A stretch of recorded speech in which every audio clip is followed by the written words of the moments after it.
hot reggae, reggae sauce. Put some reggae sauce on your lips. 10,000 for recording, 7,000 for video production, 13,000 for... The open market, is that where you are at the moment? That's where we are, yes. Okay, and how does that work? So you've got a campaign going on over here. Right made or not? You don't quite Piers, you know they cannot agree to change the terms with the... But you know they can't. Number 6, Intern Avenue. A former South Hampstead high school girl had to perform the best pitch of her life after ditching her high-flying career as an employment barrister to set up her own intern recruitment company. Avenue.com.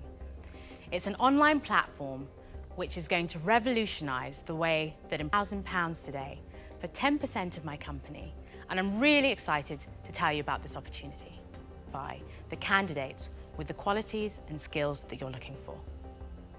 Intern Avenue allows... But the 30-year-old, who grew up in Hampstead Garden suburb, need not have worried after she wowed the Dragons and chose to accept an investment of $100,000 from businessman Peter Jones.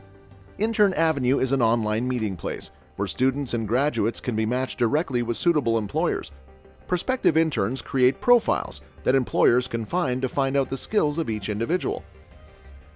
I think this is very, very risky because I predict model to be that person with those deep pockets. So I'm afraid I won't be investing. That we're going to be doing to make it even better. We also are going to integrate things like online assessments because video interviewing integrated. So you can get a picture of who this person is. The system uses a careful process to select and filter the best candidates automatically, resulting in no administration time for the employer. Miss Abiola, who now lives in Marylebone, studied law at Oxford University and went on to work for the prestigious legal firm Fishburne Solicitors before setting up Intern Avenue in September 2010. If I were to say we were to agree a 30% stake. Speaking after investing in the business, businessman Peter Jones said, "It was a very good pitch. I really took to her. She was well studied and well focused. She had looked at how the business could grow." Number 5, Reggae Sauces.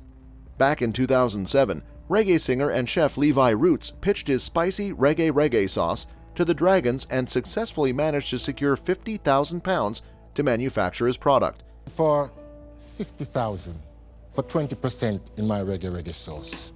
I've been in the music business for 15 of those 30 years. I've been doing the Notting Hill Carnival, supplying most of the stalls. So without further ado, I like this.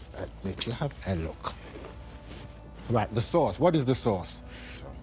Hot pepper sauce is hot. No flavors, it ruins your food. With reggae sauce. In return, Levi Roots was offering 20% of the equity in his business. The sauce is a secret recipe from Levi's grandmother. He was told there was no future for this business by Duncan Bannatyne, but Peter Jones and Richard Farley saw something else and invested £50,000 for 40% equity in the company. And I've been sitting here for 10 minutes. I've been actually I can't believe this is the first time in the marketplace that I could introduce you to. But I'd want a little bit more of a slice, but I wouldn't want to take too much away from you. We're talking about 25,000 for 20%, so... Reggae sauces are now stocked in all major UK supermarkets, taking London-based Roots' worth to an estimated £30 million, according to the Sunday Times Rich List. Peter Jones remains a shareholder and advocates for the brand, claiming it's one of my most successful investments from the show. Number 4, Ham Fatter. Born and raised in Berkshire, Peter Jones is one of the most famous faces to have emerged from the country in the past 20 years. The 47-year-old has been a part of Dragon's Den since its inception in 2005. And distribute the next Ham Fatter album. Now, you'll get 20% of Ham Fatter albums. This is Owen, the lead singer of Ham Fatter. Hello, I formed the band about 5 years ago and we made 12,500 off of that so far. Very importantly, it launched the band on the national scene. Starting out alongside Duncan Bannatyne, Rachel Elnaugh, Doug Richard and Simon Woodruff. Now he remains the only original Dragon. He can be found in the new series competing fiercely with Deborah Meaden, Tukur Suleiman, Sarah Davies and new recruit Stephen Bartlett, who will replace Tej Lalvani. Jones has invested nearly £6 million in a range of products and services brought to the Dragons by budding entrepreneurs over the years, and one of the businesses he invested in was the band Ham Fatter. Like we made it.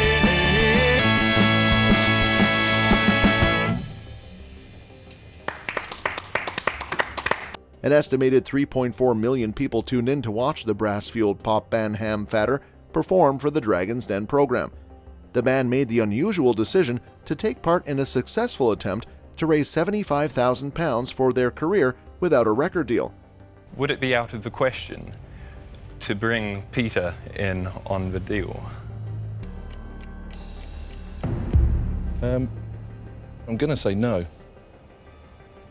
It would be quite difficult to coordinate. And also, to be perfectly blunt, I have huge access to everybody. Former Purcell School student Jack Coward, who plays trumpet in the band, said the nail-biting wait for a decision was even greater than what was televised. Using the money invested by communications and media businessman Peter Jones, the band will re-release their last album and promote their single, The Girl I Love, a song they performed a section of during the program.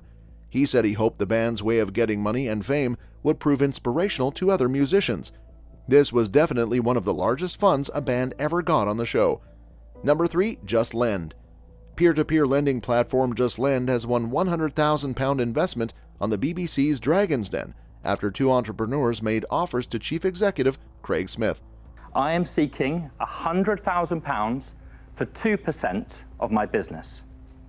This number is expected to rise with the current cost of living crisis and rising interest rates. Just Lend allows borrowers to create their own loan campaigns to raise funds. They can set their own repayment terms, including the interest rate and term length, and send the campaign to up to 10 family members and friends to invest in. Investors will earn a small interest rate in return. Multimillionaire investors Deborah Meaden and Stephen Bartlett both offered to invest £100,000 in the platform in return for an 11% and 10% stake respectively. Smith chose to accept Bartlett's offer, which valued Just Lend at £1 million. That want to lend to family and friends, but don't have the confidence to do so, and tell them that Just Lend isn't. So imagine your sister and her husband set up a campaign for IVF, the family and friend tracking, the automate the repayments when it comes to the borrower so you don't have to chase. Bartlett is the youngest ever dragon to appear on Dragon's Den. He is the co-founder of Social Chain and the host of the Diary of a CEO podcast, which was the most listened to podcast in Europe in 2021. Following a nervy pitch, Smith's investment request was rejected by Peter Jones, Tukur Suleiman, and Sarah Davies, with Jones describing Smith's pitch as a disaster after he was unable to answer some questions about the company's technology. Our chief technology officer didn't come because he was nervous about being on TV, Smith explained. However, Meaden told Smith that she really liked what he was doing and praised his family and friends' lending platform as being very of the moment. Smith had initially asked for a $100,000 investment in return for a 2% equity stake in the company, which would value the platform at £5 million. Meaden said she would offer all of the money, but in return for an 11% stake. In the end, Smith opted to accept Bartlett's counteroffer of £100,000 in return for a 10% stake. Last year, Smith told Peer-to-Peer Finance News that he had raised £175,000 so far and was targeting a total seed raise of £1 million. He added that he hopes the platform will become regulated in the future. I'm going to offer you all the money for 10% of the business. I want to make a decision instantly.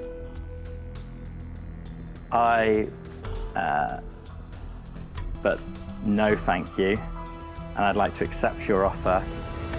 Well, congratulations. Thank you. On the TV show, Smith confirmed that the company had filed a patent application in the US, the first step towards launching across the Atlantic. Number 2, Magic Whiteboard.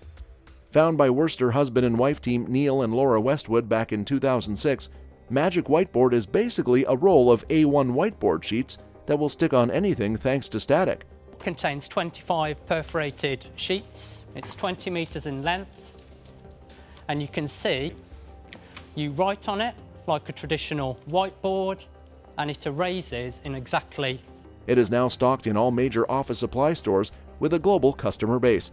The product is now said to be Deborah Meaden and Theo Paphitis' most successful investment, with the portable whiteboard achieving impressive growth since appearing on the show. In September 2014, the Westwoods bought back their shares from Meaden and Paphitis, giving the investors £800,000 return on their £100,000 investment. Having increased sales from £45,000 to £1.2 million a year and consistently delivering healthy profits. On that condition, I too will make you an offer.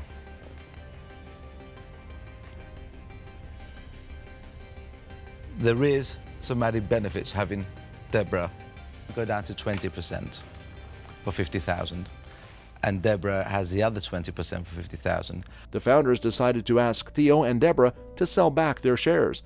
Neil and Laura wanted to give their children, Ella and Morley, the shares to secure their future. Number 1, Wonderbly. Founded in 2012 by Dampeners, Azi Sharabi, David Kajinubi, Tal Oron, and Pedro Serapicos, Wonderbly, then known as Lost My Name, took to the den in 2014 in search of a £100,000 funding boost. And we like to think that we've created the best personalized book in the market, a magical personalized book for children. Ed and I are 2 of 4 friends.